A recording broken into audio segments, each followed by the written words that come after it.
Magsagot tayo ng questions from comment sections. 2 months old na po baby ko. 4 days na siyang hindi dumudumi. Hindi naman po siya umiiyak palagi. Hindi, palagi lang siyang umuutot. Normal po ba yon? Actually po, sa isang 2 months old baby, lalo na kung yan ay breastfeeding pa, normal lang po yon. Usually talaga, tumatagal yan until 7 days. Basta i-observe mo lang si baby. Kung si baby mo naman ay hindi irritable, active naman siya, ibig sabihin masigla, malambot naman yung tummy niya, malakas din siyang magwiwi, lagi po yung diaper niya.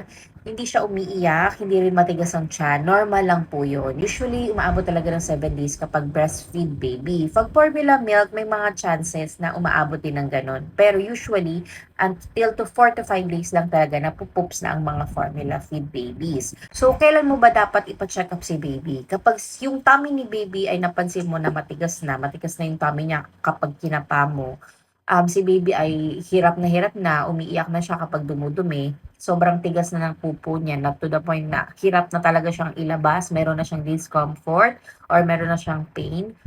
Kapag more than 7 days na siya na hindi napupupo, and kapag meron ka na nakita na dugo or nagsuka na si baby, yan, ipa-check up mo na agad. As a mother, ano muna yung mga pwede mong gawin kay baby? So, very important na i-massage natin yung tummy nila every day. Basta i-massage mo lang yung tummy niyang pa ganon, or kaya pababa yung hagod dun sa pinaka-tummy nila. Syempre, gentle lang. At least mamassage mo every day. Tapos, leg exercise. Yung legs niya bubuhatin mo, tapos leg exercise mo lang ganyan. Or pwede ring mag-massage ka rin sa back nila kapag nagta-tummy time, dito sa may bandang balakang. Yan, massage mo din yon. Kapag breastfeed baby, padede ka lang ng pa-baby. Walang problema dyan. Kapag formula feed babies naman, dapat tama ang timpla ng formula sa tubig. So, wag na munang papainumin ng tubig or any laxative. Hintayin mo na ang advice ng doktor. Very important po talaga yan na magpa-check up sa doktor. Pero sa experience ko, mami, 2 months old baby, na hindi dumudumi pero hindi naman umiiyak.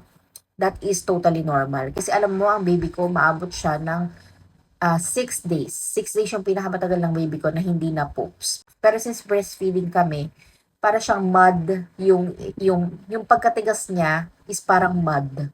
Parang putik.